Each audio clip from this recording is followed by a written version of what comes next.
चलो भाई, किनका है ये? अमन, बताओ भाई। अच्छा, और रह गया लोगों का, और कौन है? तो वन बाई वन ही देख सकते हैं ना।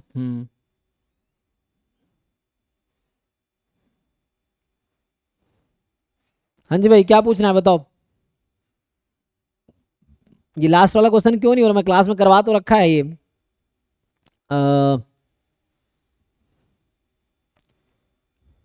सर पहले वो जो फर्स्ट वाला है वो बता दीजिए, कौन? यूनिफॉर्म वाला। हाँ, X1 X2 X3, ये सब भी, ये सब पीवाई क्यूज के क्वेश्चन। उन्होंने पीवाई के ढंग से नहीं किए, लेकिन ठीक है चलो, खुद से करके देखो। इस तरह क्वेश्चन पीवाई ये क्यूज, लाइक नहीं है। नहीं पीवाई क्यूज में भी ऐसे आए हैं। मैं ये कह रहा हूँ, हो सकता है ये पीवाई क्यू का ना हो, लेकिन पीवाई क्यूज में इनफैक्ट मैं कह रहा हूँ यूनिफॉर्म दे रखा है ना। अच्छा, ओके ओके, कोई दिक्कत नहीं है। तो इसमें ये पीवाई क्यू का ही है एक्चुअली ना, पीवाई क्यू का ही है। तुम देखना मिलेगा बाद में, अभी तब ईयर वाइज सॉल्व करेंगे ना। सो ये पूछ रहा है कि x1 more than x2 plus, x1 more than x2 plus x3, यही है ना? तो मुझे ये बताओ, एक तो दो तरीका है इस क्वेश्चन करने का। एक तो तुम्हें याद होगा, इस तरह क्वेश्चन तुमने कभी किए हैं कि जहां x1 x2 x3 are continuous random variable, पूछता है x1 more than x2 more than x3, इसका क्या आंसर आता है? ये पढ़ा है, ये किया है तुमने ये? यहाँ बोल रखा है कि x1 x2 x3 are any continuous random variable, then probability that x1 more than x2 more than x3। इसको कैसे सॉल्व किया था मैंने, क्लास में कराए होंगे। तो सिंपल है ना, फैक्टोरियल वाला मेथड से। इससे कर लो सीधा सीधा। एक दो तीन, three number can be arrange in three factorial ways. So यहाँ हो गया थ्री फैक्टोरियल। अब x1 more than x2 more than x3 fix कर दिया तुमने। तो वो अगर सिक्स तरीके से जो लिख पाओगे तुम, उसमें से एक ही ये तरीका होगा, तो 1/6 इसका आंसर है। सेम चीज यहाँ है। अब इस तरीके से देखो कितने तरीके से लिख सकते हो, इस तरह में टोटल कितने कॉम्बिनेशन बना सकते हो ऐसा। सर 1/6 या फिर 1/3, क्योंकि मतलब आईआईडी है ना। हम्म। तो प्रोबेबिलिटी ऑफ मतलब x1 is greater than x2 plus x3 plus x2 is greater than x1 plus x3 plus x3 हाँ इज ग्रेटर देन x1, तो आपका एक हो जाएगा। तो तीन, 3 into any of 1 = 1, तो वहां से तो 1/3 आ रहा है। हाँ, ये इक्वल तो होगा, ये तो सारे इक्वल होंगे। बट अभी हम टोटल कॉम्बिनेशन ढूंढ रहे हैं, तो कॉम्बिनेशन ढूंढ रहे हैं, तो इस तरह से मैं x1 x2 x3 में टोटल कितने केसेस बना सकता हूँ। यहाँ पे दो का सम कर दिया ना, दिक्कत ये है। वहां पे मैं सिर्फ इस ऑर्डर में ले रहा था। तो अभी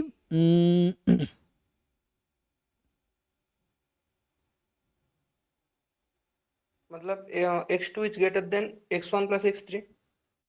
जैसे हो सकता है x1 more than x2 plus x3, x2 more then x1 plus x3, x3 more than x1 plus x2, ये हाँ पॉसिबिलिटी ये है। तीनों का हाँ ये तीनों का प्रोबेबिलिटी तो सेम ही होगा ना। हाँ, प्रोबेबिलिटी तो सेम होगा, टोटल इन तीनों कॉम्बिनेशन। से क्या होगा?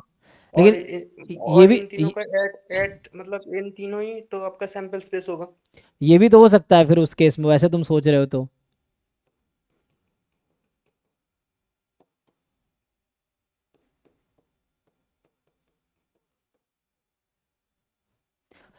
सम के केस में इतनी पॉसिबिलिटी है ना, सम वाले केस में।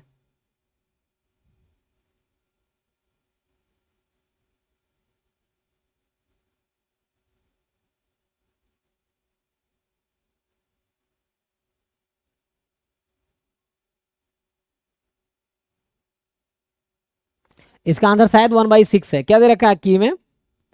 1/6 ना। सर आंसर तो 1/6 में, पर ये समझ कहाँ आ रहा है। तो एक तो दो तरीका है, तुम ज्वाइंट से कर लो, जैसे तुम्हें पता है ना कैसे सॉल्व करते हैं। इसमें ट्रिपल इंटीग्रेशन से कर सकते हो, एक वो भी तरीका है।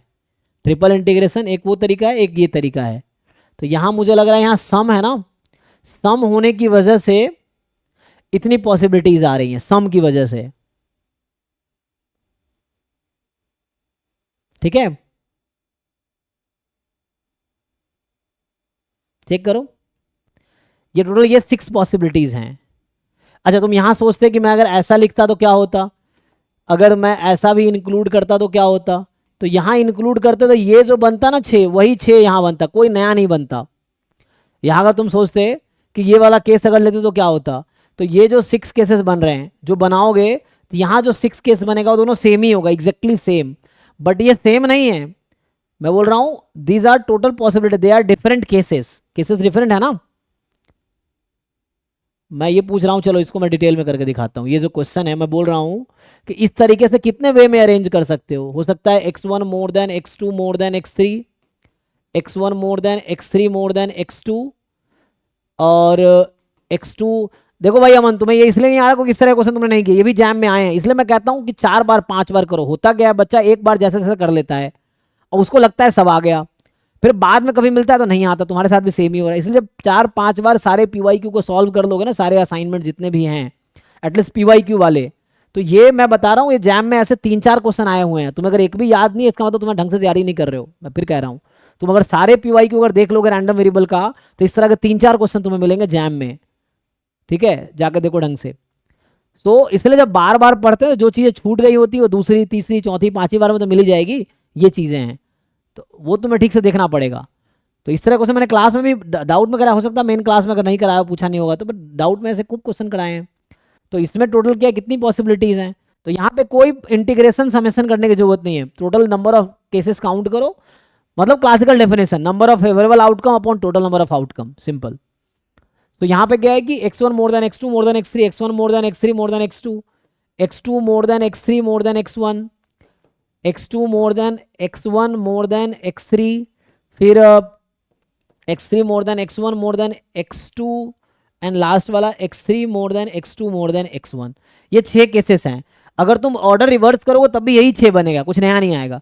तो total number of way is 6, this is 1 out of 6। ये सैंपल स्पेस है, दिस इज 1 आउट ऑफ 6, इसलिए आंसर 1/6 आया। 3 फैक्टर मतलब 1/6। Same thing, this is 1 out of this 6, तो आंसर इज 1/6, दैट्स ऑल। कुछ करने की जरूरत नहीं है। दूसरा तरीका भी है ट्रिपल इंटीग्रेशन वाला, यहाँ भी ट्रिपल इंटीग्रेशन से हो सकता है, वहाँ भी हो सकता है, लेकिन उसमें टाइम लगेगा तुम्हें सॉल्व करने में। ये टोटल 6 पॉसिबिलिटी। यहाँ तुम ऑर्डर रिवर्स करोगे ना, मान लो अगर रिवर्स किया तुमने तो इन्हीं 6 में से आ जाएगा वापस, कुछ नया नहीं आएगा। तो सैंपल स्पेस में यही 6 एलिमेंट है, this is 1 out of 6, these are total sample space मैंने लिख दिया। बताओ इसके अलावा कुछ और लिख पाओगे x1 x2 x3 में इस तरीके से, जिसमें क्वेश्चन है प्लस वाले केस में, तो और कुछ लिख पाएंगे हम? So these are 6 possible outcomes and 1 is out of this 6, तो आंसर इज 1/6। जैसे इसका 1/6 है उसी लॉजिक से इसका भी 1/6 है। और भी क्वेश्चन है, तुम्हें अगर याद नहीं हो, जैम में जहां तक मुझे याद ऐसा आया हुआ है x1 less than x2 less than maximum of x1 x4, इस तरह क्वेश्चन भी है ऐसे ही क्वेश्चन में कि 4 रैंडम वेरिएबल है, बताओ इसकी प्रोबेबिलिटी क्या होगी, है ना। तो इसका ये इसमें हाँ ये इस टाइप का है 2-3। हाँ, तो यही तो है, वैसे ही तो है, इस टाइप का ही बात कर रहा था मैं। तो इस टाइप का है, वैसे ही तो है ये भी, बस 3 है यहाँ 4 है, तो वैसे ही वाला केस ये भी तो है सेम। कोई बात नहीं, अभी टाइम बहुत है, निकलो और डिवीजन में फोकस करो। Syllabus PYQ mock test DPPs कर रहे हो, अच्छी बात है ये है, वरना तुम्हारा मेन जरूरी है सिलेबस और PYQ। नहीं कर रहे सर्टिफिकेट। हाँ, मतलब मेनली PYQ पे पकड़ बनाओ। मैं ये कह रहा हूँ PYQ पे पकड़ बना ली है ना, तो बाकी चीज़ों की बहुत ज़्यादा जरूरत ही नहीं पड़ेगी तुम्हें। PYQ पे ढंग से अगर पकड़ बन गया, सारे कॉन्सेप्ट तुम्हें अगर समझ आ गए PYQs वाले, सो उतना ही एनफ है एग्जाम अच्छा क्वालिफाई करने के लिए। बट एडिशनल सब एफर्ट्स हेल्प तो करेगा ही, नुकसान थोड़ी करता है, हेल्प करेगा ही कम से कम, ये है। ठीक है, तो इससे आंसर 1/6 हो गया इस तरीके। दूसरा अप्रोच लेना चाहो तो फिर वही चीज़ें हैं, तुम ट्रिपल इंटीग्रेशन करो यहाँ पे कि x1 more than x2 plus x3। अब इसमें ट्रिपल इंटीग्रेशन लगाओ, फेवरेबल आउटकम ढूंढो। इसका जो ज्वाइंट होगा दूसरे अप्रोच से करोगे तो इसका ज्वाइंट आएगा तीनों का 1, जब x1 0 से 1 में, x2 0 से 1 में, x3 0 से 1 में। अब ग्राफ इसका बनाना थोड़ा मुश्किल है, लेकिन एक काम कर सकते हो, यहाँ से x1 की लिमिट क्या है यहाँ पे, x2 प्लस x3 से, और कहाँ तक जाएगा ये 1 तक जा सकता है ना x1 तो, और इन दोनों का सम 0 से स्टार्ट हो रहा है, तो यहाँ से होगा आई थिंक जब dx3 लिखोगे या dx1 लिखोगे तो ये आएगा x2 प्लस x3 से 1। अब x3 गायब हो जाएगा, x3 को हटा दो, x3 को गायब कर दो क्योंकि x3 का काम हो गया।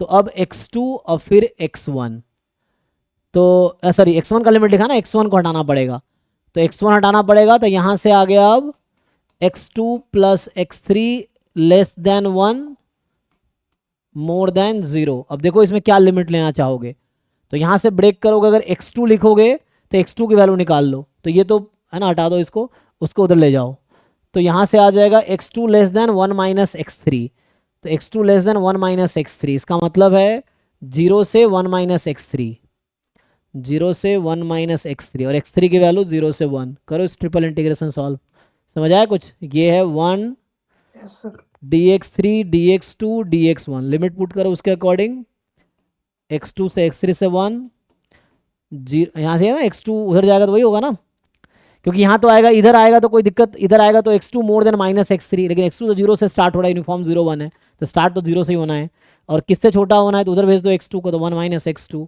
तो अगर x2 लिख रहा हूँ तो 1 माइनस x3 कर दो, और x3 की वैल्यू 0 से 1, ये ट्रिपल इंटीग्रेशन सॉल्व करो, ये भी 1/6 देगा, तो इससे भी कर सकते हो, तो वैसे भी हो जाएगा, है ना। और भी तरीके हो सकते हैं, मैं कह रहा हूँ एक क्वेश्चन 50 तरीके से हो सकते हैं, लेकिन डिपेंड करेगा, हाँ, तो जैसे जिसको जो अच्छा लग रहा है ना वो बेटर है, तो उससे आप कर लो, है ना। तो